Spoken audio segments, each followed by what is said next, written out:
Hola, bienvenue dans Je suis potentiel, ton podcast de développement personnel. Je suis trop heureuse de te retrouver aujourd'hui pour te parler de résilience. Donc la résilience aka l'art de rebondir. Je vais t'en faire une petite définition. Ensuite, je vais te raconter mon histoire personnelle, comment j'ai développé la résilience. Puis je te partagerai des clés pour toi-même à ton tour développer la résilience. Hola, bienvenue dans Je suis potentiel, ton podcast de développement personnel. Je m'appelle Morgane, alias coach optimiste sur Instagram. Je suis coach de vie. Toutes les semaines, je viens te parler de relationnel et de relations avec soi-même, d'hygiène de vie, de carrière et de spiritualité. Je te partage des clés d'épanouissement personnel, mon cheminement et l'évolution de mes réflexions liées à la connaissance de soi. Je crois que nous pouvons tous potentiellement être pleinement épanouis dans nos vies. Le tout est de libérer notre plein potentiel. Bonne écoute! Pour résumer la résilience en une citation, ce serait ce qui ne te tue pas te rend plus fort. Cette capacité en fait à passer outre des événements difficiles de la vie. À la base, c'était un terme qui était utilisé en physique pour parler de la résistance des matériaux, donc leur capacité en fait à revenir à la norme. Par exemple, on peut clairement dire qu'un trampoline est résilient, vous voyez, il va s'abaisser avec du poids, puis il va revenir à sa forme initiale. Ça vient de là la résilience. Par la suite, on l'a du coup dévié du côté de la psychologie et de l'émotionnel, et c'est ce dont on va se parler aujourd'hui. Sois bien d'accord, je ne suis pas là pour te parler de traumas qui doivent être pris en compte par des professionnels de santé. Là, je te parle plus d'une capacité, d'un mindset pour pouvoir accueillir les épreuves de la vie et pouvoir rebondir et en faire une force. L'idée de devenir résilient, c'est de savoir faire face aux défis, aux situations stressantes que la vie peut t'amener et que tu saches récupérer toute ta capacité émotionnelle et psychologique, pas que tu sois impacté négativement à cause de cet événement. Je vais partager 5 clés qui pour moi sont importantes à développer si tu veux pouvoir devenir résilient. C'est le fait de savoir solutionner les problèmes, c'est-à-dire analyser dans quelle situation tu te trouves, quelles pourraient être les solutions, pouvoir ouvrir le champ des possibles et voir quelles sont tes options en fait. On a également l'adaptabilité parce que tu ne contrôles pas tout autour de toi, donc des fois tu vas devoir surfer sur la vague et pour ça prendre en compte ton environnement, des choses que tu ne contrôles pas, et c'est ton adaptabilité qui va énormément t'aider pour ça. En 3, on a la pensée positive, le fait de réussir à rester optimiste, à voir en fait les défis plutôt comme des opportunités d'apprendre et vraiment cultiver l'espoir. La gestion émotionnelle, c'est aussi un putain d'outil. C'est ta capacité à gérer, à réguler tes émotions et à savoir communiquer des sentiments de manière saine. Et la dernière clé, c'est la persévérance, donc ta détermination à avancer malgré les difficultés. Vraiment rester focus sur un objectif de long terme et pas laisser les obstacles entraver tes rêves.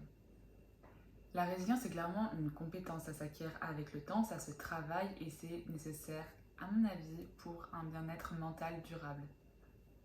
Pour ce qui est de mon histoire avec la résilience, je pense que ça vient du fait d'une période où il y a eu sûrement un trop-plein d'épreuves.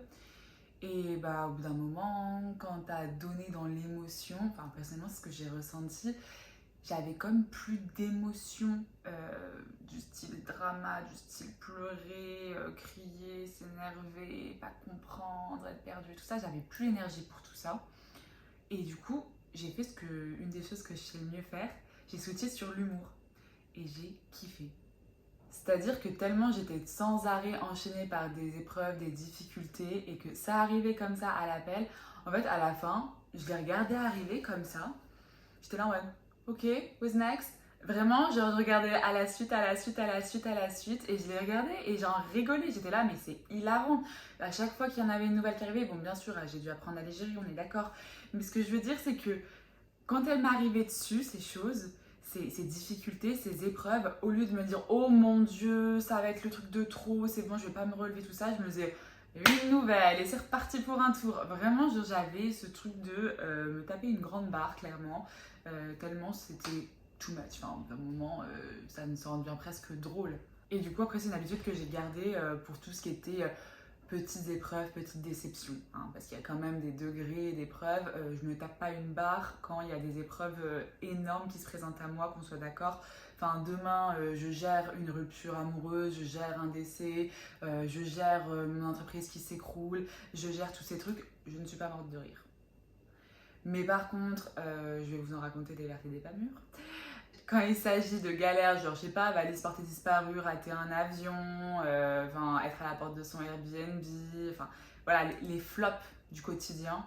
Et là j'en ris parce qu'en fait je me suis rendu compte que j'avais beaucoup plus à en tirer à me foutre de ma gueule ou me foutre, quand je dis me foutre, me moquer, hein, me moquer de ces choses qui m'arrivent plutôt qu'à m'apitoyer dessus, parce qu'au final dans tous les cas, une fois que c'est fait, tu peux pas changer ce qui vient d'arriver, donc autant en rigoler.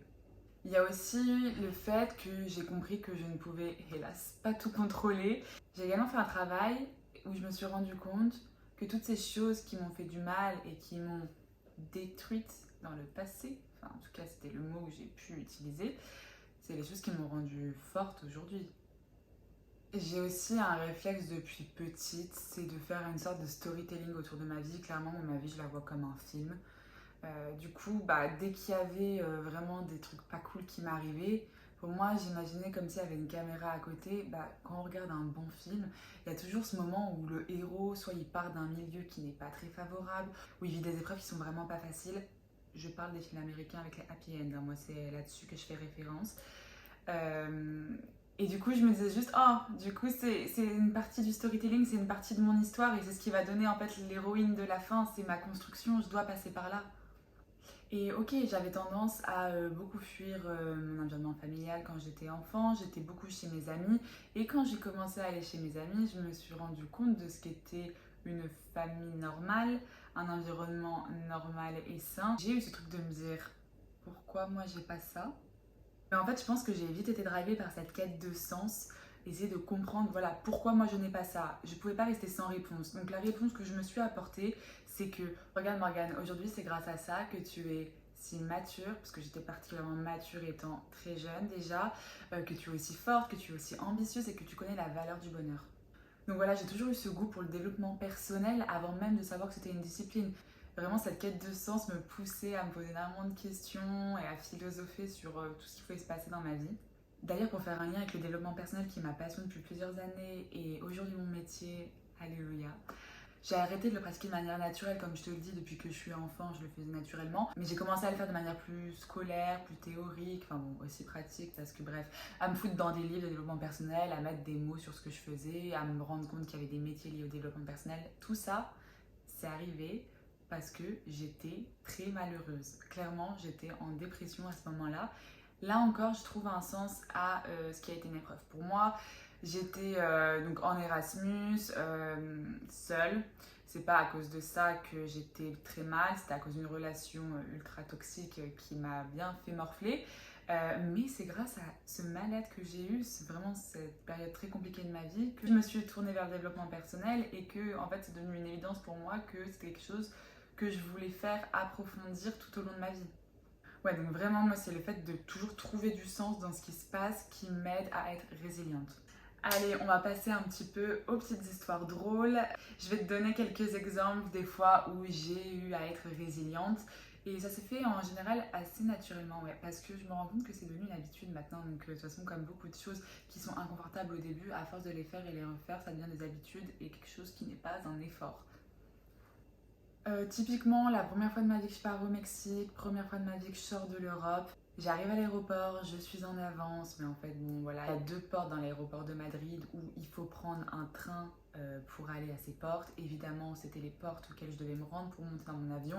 Évidemment, je n'étais pas au courant. Évidemment, j'ai raté mon avion. Mais alors là, comment te dire que là, j'ai dû faire preuve de résilience. Parce que quand il y a tes économies, ton rêve de quitter l'Europe et ta valise qui sont dans un avion dans lequel tu n'es pas, et que tu dois négocier en espagnol, payer des suppléments, qu'on te dit oui, il y a peut-être une chance si vous payez plus cher d'avoir une place dans le vol de ce soir, sinon ce ne sera pas un vol avant dans 2 jours. Clairement, j'aurais pu être au bout du Rolls. J'ai décidé de voir ça vraiment comme une aventure en mode bon Morgane, là tu vas partir à l'aventure, t'es dans le début de ton aventure, tu pars au Mexique, solo, tout ça. Voilà, on entame l'aventure par une galère, c'est pour voir si tu mérites, c'est pour voir ce que t'as dans le ventre, sinon ce serait trop facile, sinon ce serait pas fun. De toute façon, quand on est une baroudeuse, une aventurière, il y a des galères, et là voilà. Un autre exemple que je peux te donner, c'était il y a peut-être un mois et demi, où voilà, j'étais en week-end avec des amis que j'avais pas vu depuis super longtemps et je prenais vraiment le temps de rester assidue et de faire mon podcast. Voilà, j'en étais au moment où j'avais eu l'idée, j'avais tourné et j'avais fini le montage et j'allais le poster. Donc vraiment à la fin, j'avais pris beaucoup de temps sur ces moments précieux avec mes amis pour pouvoir faire mon podcast. Mon podcast a disparu. Genre, j'ai fait une fausse manip, je l'ai supprimé. J'étais vraiment énervée, vraiment déçue. Et en fait, je me suis un peu impressionnée parce que même si j'étais dégoûtée, j'ai eu les larmes aux yeux qui sont montées. Je pense que c'était vraiment la colère, le dégoût, vraiment la colère, le dégoût. Et je suis allée me prendre une douche. Et en fait, déjà dans la douche, je me disais, attends, comment je pourrais le retourner? Est-ce que j'ai le temps, la lumière du jour? Bref, j'étais déjà en train de solutionner le problème. Quand je suis sortie de la douche, je me suis rendu compte que j'allais pas pouvoir le tourner. Je me suis dit quoi? Écoute Morgane, c'est pas grave, il n'y a pas mort d'homme. Et puis franchement, ce lancement d'entreprise, ce lancement de chaîne YouTube, ce lancement de podcast, c'est normal qu'il y ait des épreuves, sinon ce serait trop facile, sinon tout le monde le ferait. Ma résilience a également pu se manifester lors de flops sentimentaux, une grande spécialité chez moi, il y en a à l'appel, c'est hilarant à chaque fois. Hein. Là, pour vous mettre un peu de contexte, je pars en vacances avec mes copines au Portugal, je rencontre un surfeur latino, ok, bon, on reste en contact quand je rentre à Paris, il m'invite à revenir, faut pas trop me chauffer. La liste de pourquoi y retourner était longue comme ça, la liste de pourquoi pas y retourner, elle était inexistante. Du coup, je me lance, j'y vais, One Life. Ça n'a pas du tout collé, vraiment, mais cauchemar, mais oh là là, mais là, mais pouf, et un radin, jamais vu un mec aussi radin de toute ma vie, il va rester dans les annales. Tellement qu'il s'appelait Ronaldo, bon allez je balance les noms, il s'appelait Ronaldo, on l'a rebaptisé Radinho avec mes copines. Il porte bien son nom, je vous jure, Radinho c'était quelque chose. Anyway, donc moi je suis partie pour 2 semaines de vacances. Bon c'était risqué on est d'accord, mais moi j'adore tout ce qui est risque. En général quand tu prends des risques t'as des belles surprises. Ou alors, tu as des épreuves, des difficultés, des moments difficiles à surmonter, on y est. Donc je me retrouve, genre, après 3 jours ou 4 jours, enfin bref, je me suis rendu compte dès le début que ça n'allait pas être possible, à me dire, bon alors là, Morgane, ça va pas être possible, il faut prendre ses jambes à son cou. C'est là qu'on retrouve la capacité à être résilient, c'est genre, bon, surfer sur la vague, c'était pas du tout prévu comme ça. Moi, que ce soit dans mes plans, dans ma tête, dans mes rêves ou dans mon porte-monnaie, mes plans c'était juste de faire un aller dans le sud du Portugal, d'y rester bien sagement pendant 2 semaines, juste aller à la plage et rester chill. Là, il faut remasteriser tout ça. Là, il faut rebondir. Là, il faut regarder les bus pour se casser. Parce que je vais pas rester dans cette baraque avec ce mec qui me convient pas. Donc, qu'est-ce que j'ai fait? J'ai pris un bus, je me suis rendue à Lisbonne. Évidemment, il y a eu des petites péripéties. Alors, c'était l'époque où il y avait beaucoup d'incendies dans le Portugal. Du coup, le bus, il a pris des chemins trop bizarres. Je ne savais pas où j'étais, c'était un peu flippant. Je suis arrivée à pas d'heure à Lisbonne. J'avais choisi Lisbonne parce que c'est là que j'ai fait mon Erasmus, donc des années auparavant. Et j'avais dû quitter Lisbonne un peu précipitamment parce qu'il y avait eu le Covid. Et cette ville dans mon cœur pour toujours. Donc, je me suis dit, ok, problème, opportunité. J'ai un problème, je suis avec Radinho au Portugal. J'ai une opportunité, je peux retourner dans ma ville d'amour à Lisbonne qui m'a tant manqué. Donc je vais à Lisbonne, au final avec ces histoires de bus et d'incendie, j'arrive super en retard, je fais mon meilleur run pour choper le dernier train, je monte dedans, je me rends à mon Airbnb parce que c'était un peu éloigné de Lisbonne. J'arrive devant mon Airbnb, il est 1h du matin, personne ne répond. Je suis avec ma valise dans la rue en pleine nuit, avec personne qui me répond. Je commence à regarder la plage et à me dire, oh là là là là, j'espère que ça va pas être mon lit. Si ça avait dû être mon lit ce soir-là, j'aurais survécu. Bon, heureusement, à force de sonner, d'harceler, je pense que c'est quelqu'un qui avait loué une chambre aussi dans le Airbnb qui m'a ouvert. J'ai pas calculé, lui il avait un œil ici, son pyjama là. Enfin bref, j'ai tracé jusque dans ma chambre et j'étais enfin arrivée à destination. Je vais pas te raconter toutes mes vacances à Lisbonne, mais ce que je veux dire, c'est qu'à la base, j'étais partie pour chiller dans le sud du Portugal avec un mec que j'aimais bien. Ça s'est modifié en Morgane à Lisbonne en solo et j'ai tellement kiffé. Mais quand je te dis que j'ai tellement kiffé, c'est que j'ai ressenti tellement d'émotions positives pendant ce voyage. Par exemple, une amie d'une amie m'appelle Ins, si tu passes par là, c'est de toi que je parle. Et en fait, moi, j'adorais sa vibe, elle adorait ma vibe. Bref, on se suivait, on s'aimait bien sur les réseaux sociaux. Et en fait, elle m'a dit, meuf, t'es à Lisbonne? Je dis, ouais. Elle m'a dit, Je suis à Porto, donc juste à côté. Du coup, elle m'a dit, ah, je veux trop venir visiter Lisbonne et tout. Je lui ai dit, bah, tu sais quoi, viens, tu lâches chez moi et tout. Du coup, je me suis retrouvée pendant 2 jours avec cette fille que je ne connaissais pas à la base. Et j'avais l'impression d'être genre en vacances avec ma meilleure pote. C'était trop, trop bien. Et depuis, on est amis.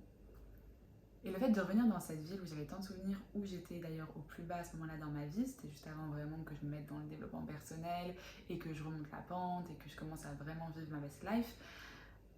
Je me suis tellement rendu compte du chemin parcouru, genre je me suis retrouvée à comparer, j'allais aux mêmes endroits, je suis allée dans le même restaurant où j'avais des souvenirs forts et j'ai pu m'observer et j'ai halluciné. Je me suis dit, mais meuf, tu te rappelles comment t'étais mentalement, quelle perception t'avais de la vie et de toi il y a 3 ans à l'époque quand t'étais là? Regarde maintenant, j'étais la plus heureuse, j'ai kiffé mes vacances. Donc voilà, là c'était un peu le plus long exemple que j'ai à te proposer pour ma résilience. Je vais pas te raconter toute ma vie parce qu'en vrai c'est l'histoire de ma vie la résilience.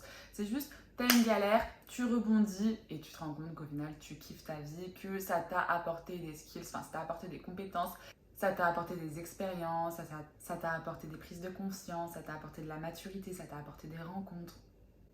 Ça peut t'apporter tellement en fait de vivre des épreuves. Donc voilà, je vais passer aux éléments clés. Qu'est-ce qui pourrait t'aider à être plus résilient? C'est déjà te demander quel est le sens. Et si tu n'arrives pas à te projeter aujourd'hui parce que tu es dans de la douleur, te demander quel pourrait être le sens de tout ça dans le futur. Quel avantage j'en tire ou quels avantages je pourrais en tirer dans le futur. Genre moi je te dis clairement que là tu t'es fait larguer par le mec que t'aimes plus que tout au monde. Là à cette heure, les avantages, on est d'accord, moyen. Mais par contre, tu sais ce que ça pourrait être les avantages? Bah, c'est qu'en fait, tu t'étais trompé de mec à aimer plus que tout au monde et qu'en fait, il y en a un qui est encore 100 fois mieux, avec qui tu seras 100 fois plus heureuse. C'est celui où tu t'es même pas encore autorisé à imaginer la love story tellement c'est trop beau pour être vrai. Bah voilà, c'est celui-là que tu vas rencontrer dans quelques années. C'est ça le sens. Une des clés de la résilience, c'est de faire confiance à la vie. Faire confiance à toi. Si ça s'est passé comme ça, c'est pour une bonne raison. Et puis, je suis persuadée d'une chose, il n'y a aucun challenge que la vie t'apporte que tu n'es pas en mesure de gérer. Et au passage, je vais t'informer de quelque chose. Cette épreuve, cette déception ne va pas te tuer. Même si ce job que tu convoitais, pour lequel tu as mis énormément d'énergie, dans lequel tu t'es projeté, qui aurait pu t'offrir énormément d'opportunités et dans lequel tu aurais pu être épanoui, si tu ne l'as pas eu, ce n'est pas grave. Tu ne vas pas mourir. Tu vas continuer à vivre comme tu vivais avant, c'est-à-dire sûrement très bien. Et si tu ne vivais pas très bien avant que cette idée de job vienne dans ta tête, et que tu as besoin d'avoir dans tous les cas un nouveau job, parce que la vie que tu as à la base, elle ne te convient pas, si tu en as vraiment besoin, tu vas en trouver un autre de job. Et je vais te dire quelque chose que j'ai pu observer chez tout le monde autour de moi. Quand la vie te refuse quelque chose, c'est que quelque chose de mieux, plus adapté pour toi t'attend. J'ai une de mes copines qui cherchait à poursuivre ses études et elle avait repéré une formation qui l'intéressait énormément. Et en fait, il y a eu un test en anglais, il se trouve qu'elle n'était pas bonne en anglais et elle n'avait pas pris au sérieux parce que c'était genre 5% du programme, la partie anglaise. Du coup, bref, elle l'a fait avec ses skills douteuses en anglais. Et du coup, elle n'a pas eu cette formation qu'elle pensait avoir. Elle s'était déjà projetée dans le fait qu'elle allait avoir cette formation et ça lui a mis un coup parce que ça faisait quand même, avant ça, un petit moment qu'elle se prenait des tonches côté vie pro-carrière. Je me souviens, je lui ai dit, je te jure, tu l'as pas eu, mais c'est sûr que tu vas trouver quelque chose de mieux. C'est qu'elle s'était pas adaptée pour toi. Tu sais, on dirait trop la meuf qui est positive et chiante, en mode c'est pas vrai, mais elle te caresse dans le sens du poil pour t'arrêter de pleurer. Sauf que 3-4 jours après, elle me dit j'ai trouvé une nouvelle formation, elle est 100 fois mieux, tac, tac, tac, tac. Elle m'a sorti toutes les qualités de la formation qui étaient 100 fois mieux que celle qu'elle voulait avoir et qu'elle a pas eu. Et au final, celle-ci, elle l'a eu. Donc on est d'accord que quand quelque chose de douloureux arrive dans ta vie, faut quand même pas le nier, on va pas faire l'autruche. Faut digérer la bête, essayer de pas trop paniquer, gérer le stress, gérer les angoisses, et ça c'est quelque chose à prendre en compte dans la résilience. Je pense que déjà ce qui est très important c'est de respirer. Oui, respiration profonde pour t'apaiser et gérer ce choc qui vient dans ta vie. Je pense que c'est aussi important d'identifier tes émotions, même voilà, les nommer. Pour ça tu peux le faire soit solo si t'en es capable, ou même tu vois appeler quelqu'un, un ami, de la famille ou même un professionnel qui va t'aider à mettre des mots sur ce que tu ressens. Il faut aussi essayer de changer de perspective, c'est-à-dire d'essayer de voir ça d'une manière positive, quelle pourrait être la leçon cachée derrière ça. Et ensuite se focus sur le fait de trouver une solution parce que bon, s'apitoyer ça fait du bien durant 5 minutes mais c'est pas du tout productif. Enfin, ça va t'emmener nulle part. Dans tous les cas, c'est déjà arrivé. Ce qui est fait est fait. Maintenant, il faut se focus sur l'après. Qu'est-ce que tu peux faire pour solutionner? L'idée, c'est pas du tout de minimiser les épreuves de la vie que tu vas vivre ou que tu as vécues. C'est plutôt de les comprendre pour pouvoir les appréhender avec beaucoup plus d'optimisme par la suite. Pour développer ta résilience, moi, ce qui a fonctionné aussi, je me rappelle d'un livre qui m'a vraiment marqué. C'est un de mes livres préférés, ça s'appelle L'Alchimiste de Paulo Coelho. Et en fait, dans ce livre, il est à la quête de sa légende personnelle, donc voilà, sa destinée. Et tout ce qui se passe dans sa vie, c'est des signes. Vraiment, c'est tourné autour des signes de la vie. Et moi, je vois la vie comme un jeu. Je vois la vie comme une chasse au trésor. Je vois la vie comme un film. Du coup, j'ai vraiment aimé cette vision où voilà, tu as des signes dans la vie, c'est des indices qui en fait vont te mener à ta destinée, à ta légende personnelle. On arrive à la fin de ce podcast sur la résilience. Je pense que je peux conclure en disant que tout le monde est en capacité de se rappeler d'événements douloureux qu'il a pu surmonter et qui aujourd'hui l'a rendu plus fort. Si ça vient pas comme ça dans ton esprit quand je te dis ces mots, pose-toi 2 minutes pour te rappeler. Parce que si tu es là aujourd'hui en train de m'écouter, c'est que tu as dû faire face à des épreuves et que tu as dû te relever. C'est quelque chose que tu as déjà fait, donc c'est quelque chose que tu sais faire. Donc moi qui coach des personnes qui sont ambitieuses, qui veulent se dépasser, la résilience c'est quelque chose qu'il faut développer si tu veux faire partie de ces gens-là. Parce que du coup, tu vas faire quoi? Tu vas être amené à sortir de ta zone de confort, aller vers ce qui te fait peur. Du coup, tu as des risques de connaître l'échec, de connaître des déceptions. Si tu souhaites te développer personnellement, c'est important que tu acquières cette capacité à être résilient. Parce que plus tu vas sortir de ta zone de confort, plus tu vas aller vers tes peurs, plus tu vas expérimenter l'échec et les déceptions, plus tu vas avoir à développer cette merveilleuse capacité qui est d'être résilient et plus tu vas être inarrêtable. C'est fini pour aujourd'hui, merci de m'avoir écouté. Si ça t'a plu, si c'est un sujet qui te parle, fais-le moi savoir en likant, en commentant, en t'abonnant à ce podcast. C'est ma seule manière de savoir si c'est quelque chose qui te parle, si c'est des sujets que je dois continuer à développer. Je te fais des bisous, à bientôt.